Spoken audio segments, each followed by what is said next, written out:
El Filibusterismo, buod ng Kabanata 11, Los Baños.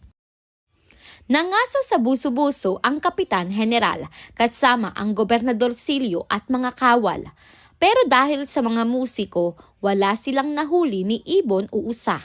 Sinabi niyang ayos lang iyon dahil maawain daw siya sa hayop, kahit ang totoo'y natuwa siya na walang makakakita ng kanyang kapalpakan. Noong ding araw, naglalaro ng tresilyo ang Kapitan General kasama sina Padre Sibila at Padre Irene. Nagpapatalo ang dalawang kura dahil may balak silang hilingin sa Kapitan General. Galit naman si Padre Camora, walang alam sa tunay na usapan. Pag-uusapan kasi ang balak na paaralan ng mga mag-aaral. Habang naglalaro, sinimulan ng kalihim na ihain ang mga gawain ng araw.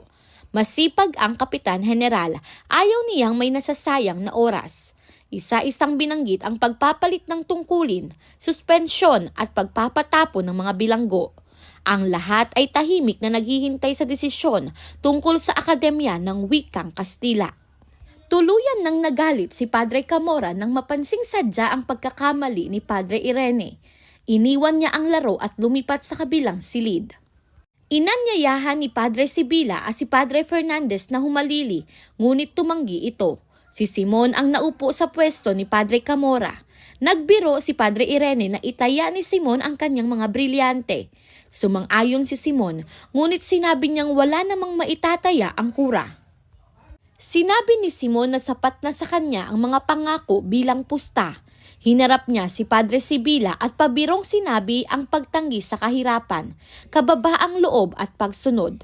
Pagkatapos ay bumaling siya kay Padre Irene at binanggit ang pagtanggi sa pagtitimpi at pagbibigay sa kapwa. Ani ni Simon, napakaliit ng mga iyon kung ihahambing sa halaga ng kanyang mga brilyante. Habang ang ibabayad naman ng Kapitan General ay 5 araw na pagpapakulong, pagkakapiit sa isang lugar sa loob ng 5 buwan, pagpapatapon ng 200 bilanggo na walang naitalang pangalan sa malayong lugar, at pagpapabaril sa isang taong pipiliin ni Simon at 5 pagpatay sa bawat lalawigan sa loob ng 5 buwan.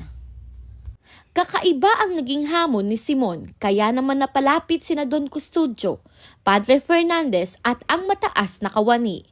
Kaya naman isa sa kanila ay nagtanong, "Ngunit Ginoong Simon, ano ang mapapala ninyo sa inyong mga kahilingan?"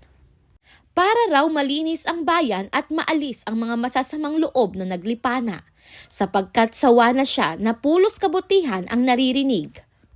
Ipinagpalagay ng lahat na kaya ganito ang naging hiling ng alahero ay dahil sa pagkakaharang sa kanya ng mga tulisan. Ayon kay Simon ay bininbin siya ng mga tulisan, kinuha nito ang kanyang 2 revolver at matapos ang isang araw ay pinakawalan din siya. Ikinuwento ni Simon na maraming armas ang mga tulisan at kinukumusta pa raw nila ang Kapitan General. Dahil dito, balak ng Kapitan General na maglabas ng kautusang magbabawal sa pagdadala ng armas.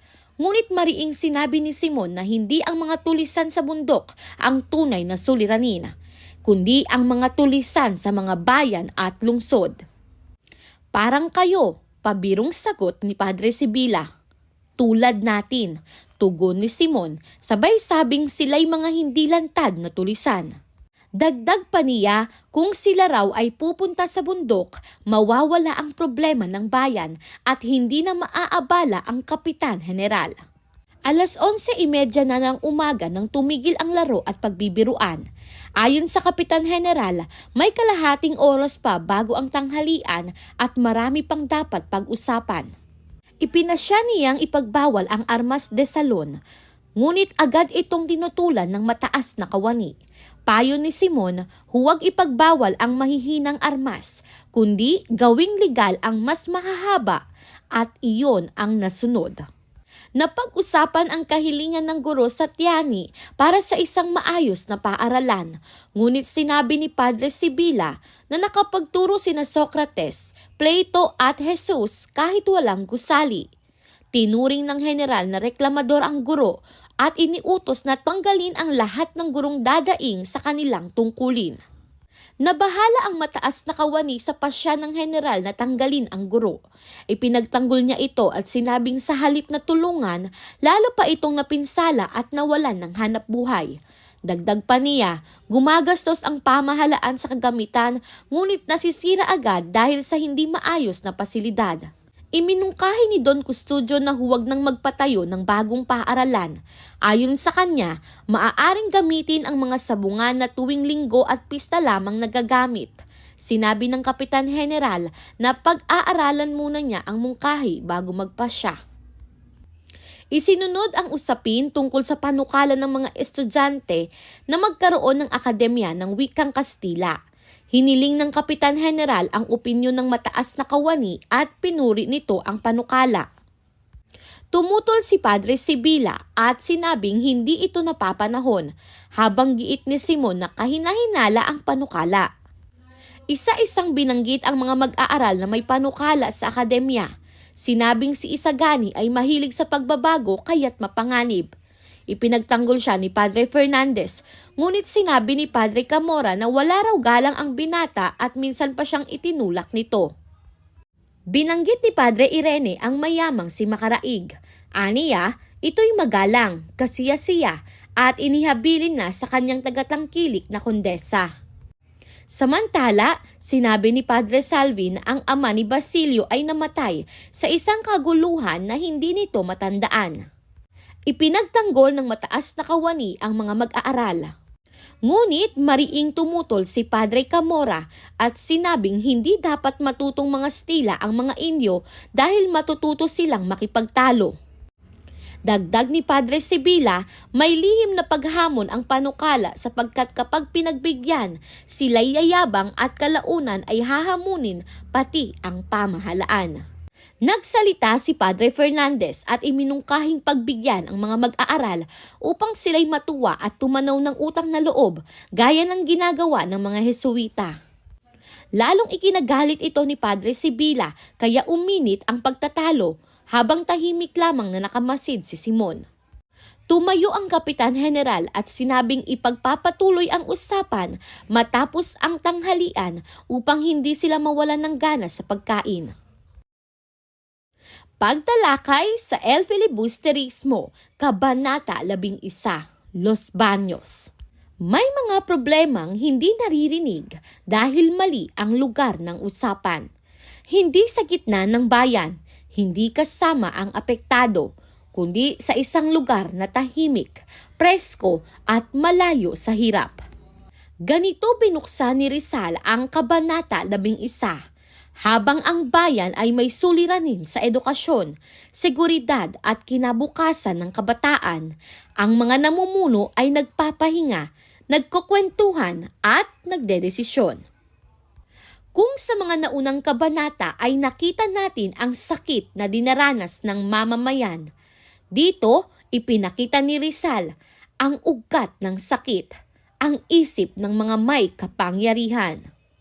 Ang tagpuan at sitwasyon. Ang Los Baños ay hindi lang pahingahan, isa itong larawan ng lipunan. Tahimik ang paligid, komportable ang mga namumuno, pero mabigat ang mga usaping pinag-uusapan. Dito, tinatalakay ang edukasyon, armas at kaayusan ng bayan.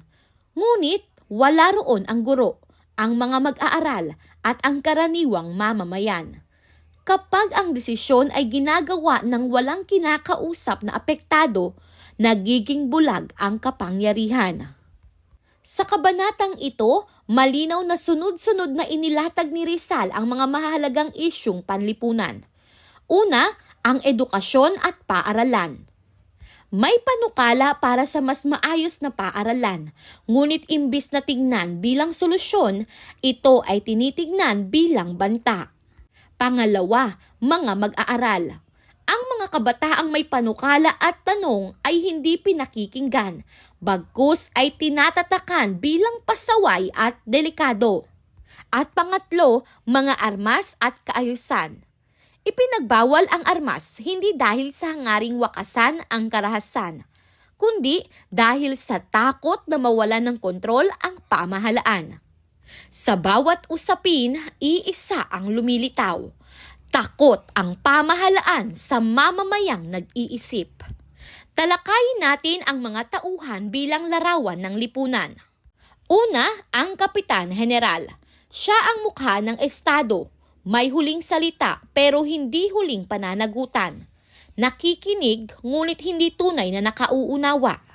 Siya ang kapangyarihang nagdedesisyon para sa bayan nang hindi kasama ang bayan. Pangalawa, Padre Sibila. Siya ang kapangyarihang humuhubog ng isip. Naniniwalang ang edukasyon ay dapat magpasunod, hindi magtanong. Siya ang paalala na ang kontrol ay hindi laging dahas, minsan ideya. Pangatlo, Padre Camora. Siya ang lantad na anyo ng kolonyal na pagmamaliit. Para sa kanya, ang Indio ay hindi dapat matuto ng higit sa pagsunod. Siya ang boses ng sistemang ayaw magpataas ng tao. At pang-apat, Simon. Siya ang taong mulat sa kabulukan ng sistema. Ngunit sa halip na baguhin ito, ginagamit niya ito. Siya ang babala. Hindi lahat ng may alam ay kakampi ng bayan. Sa kabanatang ito, malinaw ang larawan ng lipunan. May namumuno, may kumokontrol, may nangmamaliit, may nagsasamantala. At ang mamamayan ay tahimik na nakatayo sa labas. Narito ang mga simbolismo sa kabanata. Una, Los Baños. Simbolo ng layo ng kapangyarihan sa tunay na buhay ng bayan. Pangalawa, paaralan. Simbolo ng edukasyong kinatatakutan dahil ito'y nagtuturo ng pagtatanong. Pangatlo, armas. Simbolo ng takot na ginagamit upang mapanatili ang kontrol. Hindi tao ang problema, kundi ang sistemang ayaw magmulat. Ang pananaw at paninindigan ni Rizal. Sa kabanatang ito, malinaw ang tinutuligsa ni Rizal.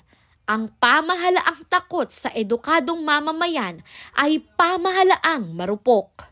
Kapag mas mahalaga ang katahimikan kaysa katarungan, kapag mas delikado ang tanong kaysa mali, at kapag mas inuuna ang kontrol kaysa katotohanan, may mali sa kapangyarihan. Ugnay sa panahon ng Kastila. Noong panahon ng Kastila, hindi laging palo ang gamit. Madalas, takot at paniniwala. Nilimitahan ang edukasyon, pinagdudahan ang nag-iisip, at tinuruan ang bayan na manahimik. Sa ganitong paraan, nananatili ang kapangyarihan ng hindi kailangang magpaliwanag. Ito ang kolonyalismong tahimik pero malalim ang sugat. Sa puntong ito, tanungin ang iyong sarili. May mga pinunong gumagawa ng desisyon para sa marami kahit malinaw na sila lang ang nakikinabang? May kapangyarihan bang ginagamit para pigilan ang pagbabago dahil baka mawalan sila ng kontrol? May mga patakaran bang ipinapasa sa ngalan ng kaayusan kahit malinaw na hindi ito makatarungan? Kung ang sagot ay oo, buhay pa rin ang mensahe ng El Filibusterismo. Kung ang kapangyarihan ay sanay magdesisyon para sa lahat nang walang pananagutan, pamumuno pa ba ito o malinaw ng pang-aabuso?